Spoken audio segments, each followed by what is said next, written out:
പാലക്കാട് കൂടി പോകണം. പാലക്കാടിനെ നിർണായകമാക്കുന്നത് പ്രധാനമന്ത്രിയുടെ സന്ദർശനമാണ്. പ്രധാനമന്ത്രി നാളെ കഴിഞ്ഞെത്തി റോഡ് ഷോ അടക്കമുള്ള നീക്കങ്ങൾ അദ്ദേഹം പങ്കെടുക്കുന്നതുമുണ്ട്.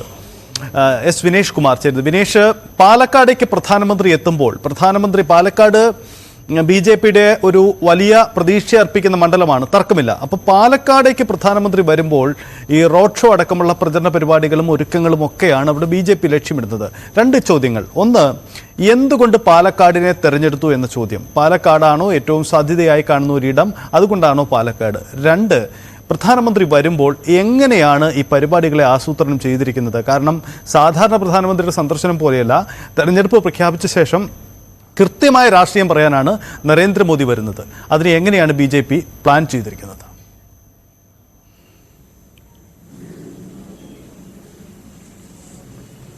സജിത്ത്, കേരളത്തിൽ BJPക്ക് കൃത്യമായ ഒരു വോട്ട് ബെൽറ്റ് ഉള്ള സ്ഥലം ആണ് പാലക്കാട്. അതുകൊണ്ട് തന്നെയാണ് ഈ പാലക്കാട് തിരഞ്ഞെടുക്കാനുള്ള ഒരു സാധ്യതയും അത് തന്നെയാണ്. കാരണം അവിടെ കഴിഞ്ഞ 2 തവണ നമുക്കറിയാം, കഴിഞ്ഞ 2 തവണത്തെ കണക്കുകൾ മാത്രം പരിശോധിച്ചു കഴിഞ്ഞാൽ 2 ലക്ഷത്തി ചില്ലാനം വോട്ടുകൾ BJPക്ക് അവിടെ ലഭിച്ചിട്ടുണ്ട്. കഴിഞ്ഞ തവണയും അതിൻ്റെ മുമ്പത്തെ തവണയും എല്ലാം തന്നെ. അതായത് ഉറച്ച വോട്ടുകൾ എന്ന് വേണമെങ്കിൽ നമുക്ക് പറയാം. ഇപ്പോൾ CPMൻ്റെയൊക്കെ കേഡർ വോട്ടുകൾ പോലെ തന്നെ BJPക്ക് അവിടെ വോട്ടുണ്ട്. നഗരസഭ ഭരിക്കുന്നത് BJP ആണ്. അതുപോലെ തന്നെ മലമ്പുഴയിലും നഗരത്തിലും പാലക്കാട് മണ്ഡലത്തിലും അതുപോലെ തന്നെ മലമ്പുഴ നഗരത്തിലും എല്ലാം തന്നെ BJPക്ക് കൃത്യമായി തന്നെ വോട്ടുകളുള്ളൊരു സ്ഥലം കൂടിയാണ്. വിജയസാധ്യതയൊന്നും ഇല്ലെങ്കിൽ പോലും വിദൂര ഭാവിയിൽ BJPക്ക് ഏറ്റവും വളർന്നു വരാൻ പരുവമായൊരു മണ്ണായി പാലക്കാട് മാറിയിരിക്കുന്നു എന്നുള്ള കാര്യത്തിൽ സംശയമില്ല. ഇത് കുറച്ചുകൂടി ഈ ഒരു സ്വാധീനം, അതായത് ഒരുപക്ഷെ തൃശ്ശൂരിൽ പോലും BJPക്ക് ഇങ്ങനെ ഒരു ബെൽറ്റുള്ള ഒരു സ്ഥലം പോലും ഇല്ല എന്നുള്ള എടുത്ത് പറയേണ്ട കാര്യം. കാരണം തൃശ്ശൂരിൽ സുരേഷ് ഗോപിയുടെ ആ ഒരു സ്റ്റാർഡം അല്ലെങ്കിൽ ആ ഒരു സെലിബ്രിറ്റിയെ ഉയർത്തി കാണിച്ചുകൊണ്ടും അയാളുടെ ആ ഒരു ചാരിറ്റി പ്രവർത്തനങ്ങളും മറ്റും ഉയർത്തി കാണിച്ചുകൊണ്ടും BJP വോട്ട് തേടുമ്പോൾ BJPക്ക് എന്ന് പറഞ്ഞുകൊണ്ട് ഒരു ഉറച്ച വോട്ട് ലഭിക്കുന്ന അത് വളരെ കുറവാണ്. കാരണം അങ്ങനെ ഒരു സ്ഥലം ഇല്ല എന്ന് തന്നെ പറയേണ്ടിയിരിക്കുന്നു. പക്ഷെ പാലക്കാട് എത്തുമ്പോൾ അതല്ല അവസ്ഥ. പാലക്കാട് BJP വലിയ വളർച്ചയിൽ തന്നെയാണ്. കഴിഞ്ഞ കുറേ കാലങ്ങളായി BJPയിൽ തദ്ദേശ സ്വയംഭരണ സ്ഥാപനങ്ങളിലേക്കാണെങ്കിൽ പോലും നിയമസഭയിൽ നമ്മൾ കണ്ടതാണ്, ഷാഫി പറമ്പിലും ഈ ശ്രീധരനും തമ്മിലായിരുന്നു പ്രധാന മത്സരം ഉണ്ടായിരുന്നത്. ഒപ്പം തന്നെ ശക്തമായൊരു ത്രികോണ മത്സരം ഈ പാലക്കാട് നിയമസഭാ മണ്ഡലത്തിൽ നടന്നതാണ്. അതുകൊണ്ട് തന്നെ വലിയൊരു സാധ്യത മുൻനിർത്തുന്നുണ്ട്. കാരണം ഇപ്പോഴല്ലെങ്കിൽ പോലും ഭാവിയിൽ BJPക്ക് അവിടെ വരാൻ കഴിയും എന്നുള്ളൊരു കണക്കുകൂട്ടലുണ്ട്. എന്തായാലും ആ ലോക്സഭാ മണ്ഡലം പെട്ടെന്നൊന്നും ഒരുപക്ഷെ ഈ ഒരു രാഷ്ട്രീയ സാഹചര്യത്തിലൊന്നും അത് പിടിക്കാൻ BJPക്ക് കഴിയില്ലെങ്കിൽ പോലും കാരണം ദീർഘകാല അടിസ്ഥാനത്തിൽ തങ്ങളിലേക്ക് കൊണ്ടുവരാൻ കഴിയും എന്നുള്ളൊരു പ്രതീക്ഷയുണ്ട്. ശരി, വിനേഷ്, ഈ പ്രധാനമന്ത്രി വരുമ്പോൾ പ്രധാനമന്ത്രിയുടെ പരിപാടി അവരെ എങ്ങനെയാണ് തയ്യാറാക്കിയിരിക്കുന്നത്? നാളെ കഴിഞ്ഞ് എപ്പോൾ പ്രധാനമന്ത്രി വരുമ്പോൾ പിന്നീട് അങ്ങോട്ടുള്ള റോഡ് ഷോ അടക്കമുള്ള നീക്കങ്ങൾ അതുകൂടി ഒന്ന് അറിയട്ടെ.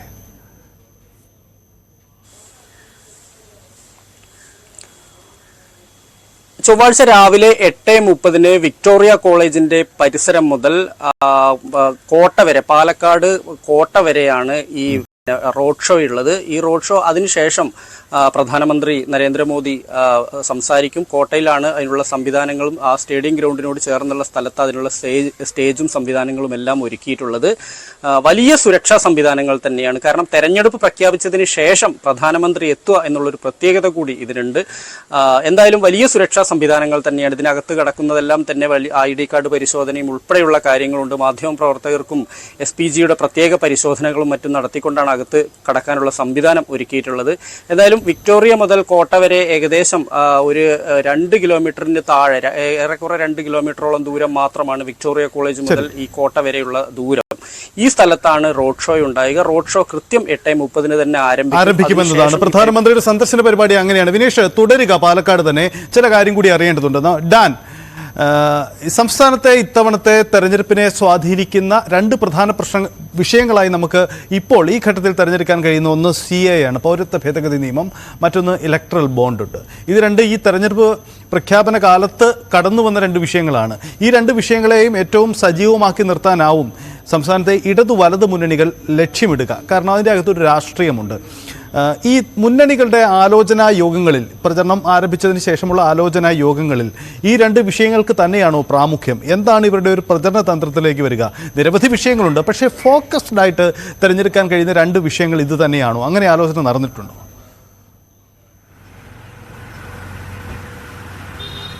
സജിത്ത്, ഇലക്ട്രൽ ബോണ്ട് എന്ന് പറയുന്നത് വോട്ടർമാരെ നേരിട്ട് ബാധിക്കുന്ന ഒരു കാര്യമായി ആരും കരുതുന്നുണ്ട് എന്നെനിക്ക് തോന്നുന്നില്ല.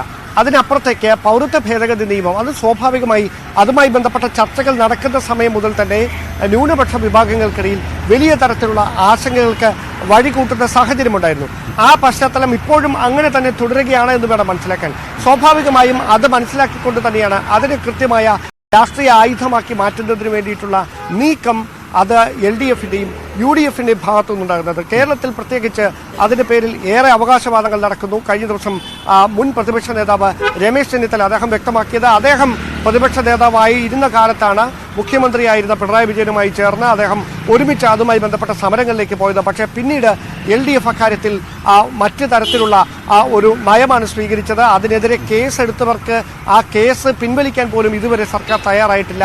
ഏതെങ്കിലും തരത്തിലുള്ള ആത്മാർത്ഥത സർക്കാരിന് അക്കാര്യത്തിൽ ഉണ്ട് എങ്കിൽ അതുമായി ബന്ധപ്പെട്ട കേസ് കടുത്ത വകുപ്പുകൾ ചുമത്തി കേസെടുത്തവർക്കെതിരായ കേസുകൾ പിൻവലിക്കാനെങ്കിലും തയ്യാറാക്കണമെന്നാണ് പറഞ്ഞത്.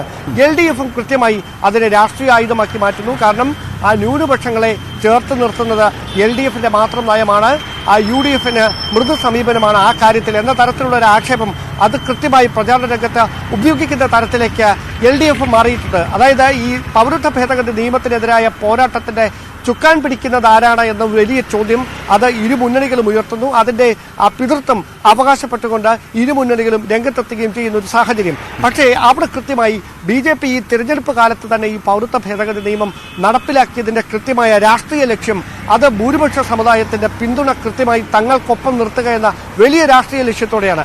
അതിൽ ഏറെക്കുറെ അവർ വിജയിക്കുന്ന ഒരു സാഹചര്യത്തിലേക്ക് നീങ്ങുന്നു എന്ന് വേണം നമുക്ക് മനസ്സിലാക്കാൻ. കാരണം അത്തരത്തിലുള്ള പ്രചാരണങ്ങൾ തന്നെയാണ് നടന്നുകൊണ്ടിരിക്കുന്നത്. കഴിഞ്ഞ ദിവസം പത്തനംതിട്ടയിൽ ആന്റണി പുൽവാമ ഭീകരാക്രമണവുമായി ബന്ധപ്പെട്ടൊക്കെ നടത്തിയ പരാമർശങ്ങൾ അത് വലിയ തരത്തിലുള്ള രാഷ്ട്രീയ പ്രചാരണമായി BJP മാറ്റുന്നുണ്ട്. പത്തനംതിട്ടയിൽ മാത്രം ഒതുങ്ങുന്ന തരത്തിലല്ല, സംസ്ഥാനത്തെ എല്ലാ സ്ഥലങ്ങളിലേക്കും കോൺഗ്രസിന്റെ നയം ഇതാണ്, രാജ്യവിരുദ്ധമായ സമീപനമാണ് സ്വീകരിക്കുന്നത് എന്ന തരത്തിലുള്ള പ്രചാരണ ശൈലിയിലേക്ക് BJP കടക്കുന്ന ഒരു പശ്ചാത്തലം കൂടിയുണ്ട്. അതായത് കാര്യം, ഈ തെരഞ്ഞെടുപ്പ് പ്രഖ്യാപനം ഇന്നലെ നടന്നതിന് ശേഷം LDFന്റെ UDFന്റെ BJPയുടെ, കാരണം ഈ മൂന്ന് പേരും സാഹചര്യങ്ങൾ വിലയിരുത്തിക്കൊണ്ടുള്ള കൂടിയാലോചനാ യോഗങ്ങൾ ഉടൻ തന്നെ ചേരാനുള്ള സാധ്യതയുണ്ടോ? അതിൽ ഈ പ്രചരണ വിഷയങ്ങൾ ചർച്ചയാകുമോ? അത്തരം യോഗങ്ങൾ അടുത്ത ദിവസങ്ങളിൽ നടക്കാൻ സാധ്യതയുണ്ടോ? സ്വാഭാവികമായി അതിന് തന്നെയാണ് സാധ്യത. കൃത്യമായി കാരണം 40 ദിവസമുണ്ട്. നമുക്കറിയാം ഈ 40 ദിവസം മാറി മറിയുന്ന സാഹചര്യങ്ങൾ, രാഷ്ട്രീയ പ്രഖ്യാപനങ്ങൾ, വിവാദങ്ങളൊക്കെ ഉണ്ടാകാനുള്ള സാധ്യതയുണ്ട്.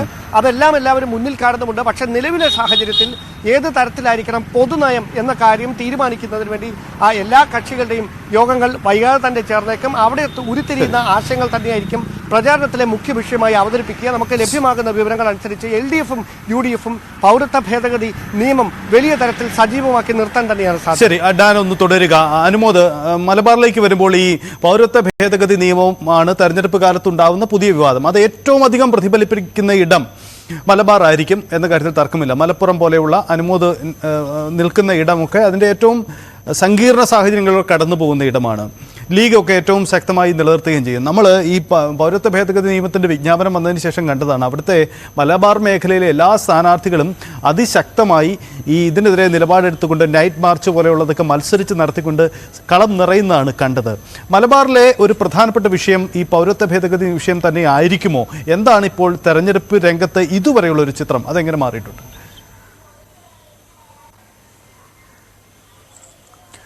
പൗരത്വ ഭേദഗതി നിയമം നിലവിൽ വരുന്നതുവരെ ഇരു മുന്നണികൾക്കും വികസന രാഷ്ട്രീയവും മറ്റ് പല കാര്യങ്ങളുമൊക്കെയാണ് ഈ വോട്ടർമാരോട് ചോദിക്കാനുണ്ടായിരുന്നെങ്കിൽ ഇപ്പോൾ പൗരത്വ ഭേദഗതി തന്നെയാണ് മലപ്പുറത്തും കോഴിക്കോടും അതേപോലെ മലബാറിലെ എല്ലായിടത്തും പ്രധാനമായിട്ടും പ്രചരണ വിഷയമായിരിക്കുന്നത്. UDF മുസ്ലിം ലീഗ് ഈ ഒരു വിഷയം വളരെ തീവ്രമായിട്ട് തന്നെ നിലപാട് എടുത്തിട്ടുണ്ട്. അതായത് ഇതിൽ സുപ്രീം കോടതിയെ സമീപിക്കുന്നു, ഇതിനെ രാഷ്ട്രീയമായിട്ട് നേരിടുന്നു, ജനങ്ങൾക്കിടയിൽ ഇതിൽ പ്രചാരണം നടത്തുന്നു. അതായത് ഇതൊരു മതത്തിന്റെ അടിസ്ഥാനത്തിൽ മനുഷ്യനെ വേർതിരിക്കുന്നത് ഭരണഘടനാ വിരുദ്ധമാണ്, മനുഷ്യത്വ വിരുദ്ധമാണ്, ഇത് ഒരിക്കലും അംഗീകരിക്കാനാകില്ല എന്ന നിലപാടിൽ ലീഗ് ഉറച്ചു തന്നെ പ്രചാരണം നടത്തുകയാണ്. പ്രത്യേകിച്ച് നമുക്കറിയാം LDFും UDFും ഇതിൽ ഒരു അഭിപ്രായം തന്നെയാണുള്ളതെങ്കിൽ പോലും LDF-നെതിരെ ഈ കേസുകൾ പിൻവലിക്കുന്നതടക്കമുള്ള കാര്യങ്ങൾ ചൂണ്ടിക്കാണിച്ചുകൊണ്ട് ആത്മാർത്ഥതയുള്ള നിലപാട് സ്വീകരിക്കുന്നവരല്ല LDF. അവർ രാഷ്ട്രീയമായിട്ട് ഇതിനെ കാണുന്നു എന്ന തരത്തിൽ പ്രചാരണം കൂടി UDF നടത്തുന്നുണ്ട്. നേരത്തെ ഉണ്ടായിരുന്നതിനേക്കാൾ കൂടുതൽ ഒരു മേൽക്കൈ പ്രചാരണത്തിൽ നേടാൻ UDF-ന് ഈ CAA വിരുദ്ധ പ്രചാരണം സഹായിക്കുന്നു എന്നുള്ള കാര്യം ഒരു വസ്തുത തന്നെയാണ്. കാരണം അവർ പാർലമെന്റിൽ പറഞ്ഞ കാര്യങ്ങളും മുൻപ് നടത്തിയ കാര്യങ്ങളുമൊക്കെ എണ്ണമിട്ട് അക്കമിട്ട് പറഞ്ഞുകൊണ്ട് വോട്ടർമാരെ സമീപിക്കുവാനും വിശദീകരിക്കാനുള്ള സാഹചര്യം ഈ CAA നിയമം ഉണ്ടായത് അല്ലെങ്കിൽ അതിൻ്റെ നിലവിൽ വന്നത് അത്തരത്തിലൊരു സാഹചര്യം ഉണ്ടാക്കിയിട്ടുണ്ട് മലബാറിൽ എന്ന് നമുക്ക് പറയേണ്ടതുണ്ട്. മാത്രമല്ല ഈ വിഷയത്തിൽ BJP മാത്രമാണ് അവരുടെ നിലപാട് മലബാറിൽ വിട്ടു നിൽക്കുന്നത്. അത് അവർക്ക് വലിയ തിരിച്ചടി ഉണ്ടാക്കുന്ന ഒരു സാഹചര്യം ഉണ്ടാകുന്നത് BJP വിലയിരുത്തുന്നു. പ്രത്യേകിച്ച് മലബാറിലെ രാഷ്ട്രീയ സാഹചര്യങ്ങൾ മറ്റു പലതുമാണല്ലോ. അതുകൊണ്ട് തന്നെ ഈ ഒരു വിഷയം UDF-നെ സംബന്ധിച്ച് വലിയ ഒരു പ്രചരണായുധമാക്കി തന്നെ നേട്ടമുണ്ടാക്കാൻ കഴിയും എന്ന ഒരു ആത്മവിശ്വാസത്തിലാണ് മുന്നണി ഉള്ളത്.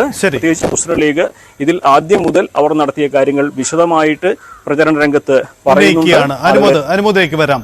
വീണ്ടും ശ്രീജിത്ത്, മധ്യ കേരളത്തിലെ 3 മണ്ഡലങ്ങൾ കോട്ടയം, പത്തനംതിട്ട, ഇടുക്കി, ഈ 3 മണ്ഡലങ്ങളും എടുത്താൽ 3നും പൊതുവായ സാഹചര്യങ്ങളുണ്ട്. നമ്മളിപ്പോൾ മലബാറിനെ പരിശോധിച്ചപ്പോൾ അവിടെ ഈ പൗരത്വ നിയമം, ഭേദഗതി നിയമം ഒരു പ്രധാന വിഷയമാവുകയും അതിൻ്റെ രാഷ്ട്രീയവും അനുമോദ് പങ്കുവെച്ചു കഴിഞ്ഞു. തിരുവനന്തപുരം അടക്കമുള്ള മറ്റിടങ്ങളിൽ മറ്റു വിഷയങ്ങളും കടന്നു വരുന്നുണ്ട്. പക്ഷേ നമ്മൾ ഈ പരാമർശിച്ച 3 ഇടങ്ങൾ കോട്ടയം, പത്തനംതിട്ട, ഇടുക്കി മണ്ഡലങ്ങൾക്ക് ഒരു പ്രത്യേകതയുണ്ട്. പ്രത്യേകിച്ച് കാർഷിക മലയോര മേഖലകളുടെ പ്രാതിനിധ്യമുള്ള ഒരിടമാണ്. അവിടെ റബ്ബർ ഒരു പ്രധാനപ്പെട്ട വിഷയമാകാം, പൊതുവിൽ ഡെവലപ്മെന്റൽ പൊളിറ്റിക്സ് ഒരു പ്രധാനപ്പെട്ട വിഷയമാകാം. അതിനപ്പുറം സ്വാധീനിക്കാൻ കഴിയുന്ന വിഷയങ്ങൾ നിലവിൽ എന്താണ് ഈ മണ്ഡലങ്ങളുമായി ബന്ധപ്പെട്ട് നടക്കുന്ന ചർച്ചകൾ?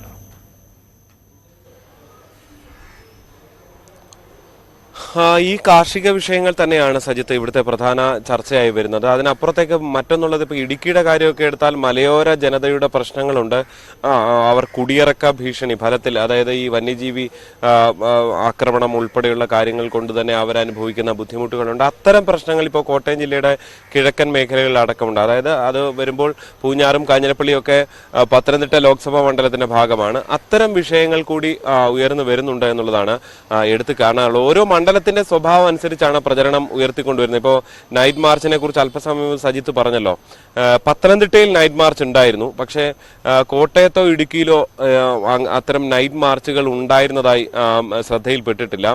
കോട്ടയത്ത് ഉണ്ടായിരുന്നില്ല എന്നാണ് മനസ്സിലാക്കാൻ സാധിക്കുന്നത്. എന്തായാലും അതിനൊക്കെ കൃത്യമായ രാഷ്ട്രീയമുണ്ട്. അതായത് നൈറ്റ് മാർച്ച് എവിടെ നടത്തണം, CAA വിഷയം എവിടെ നടത്തണം, എവിടെ നടത്തിയാലാണ് എന്ത് വോട്ടാണ് കിട്ടുക, ഇതെല്ലാം വളരെ കൃത്യമായ കണക്ക് കൂട്ടിക്കൊണ്ടാണ്. ഇനി ആ വിഷയത്തിലൊരു പ്രതിഷേധം കാര്യമായി നടത്തിയാൽ വോട്ട് പോകുമോ, ഇതെല്ലാം നോക്കിക്കൊണ്ടാണ് ഈ മുന്നണികൾ പലതരത്തിലുള്ള പ്രചരണങ്ങളും നടത്തുന്നത് എന്നുള്ളതാണ് ഏറ്റവും ശ്രദ്ധേയമായിട്ടത്. കോട്ടയത്ത് വളരെ വ്യത്യസ്തമായ രാഷ്ട്രീയം തന്നെയാണ് അതുകൊണ്ട് അത്തരം വിഷയങ്ങളിൽ എല്ലാം ഉള്ളത് എന്നുള്ളതാണ്. അതായത് കൃത്യമായി വോട്ട് പിടിക്കാനുള്ള തന്ത്രങ്ങളുമായി തന്നെയാണ് മുന്നണികൾ പോകുന്നത്. ഇപ്പോൾ തന്നെ റബ്ബർ വില ഇതുവരെ ഇല്ലാത്ത രീതിയിൽ കേന്ദ്ര ഇടപെടലിനായി NDA അടക്കം ശ്രമിക്കുന്നു.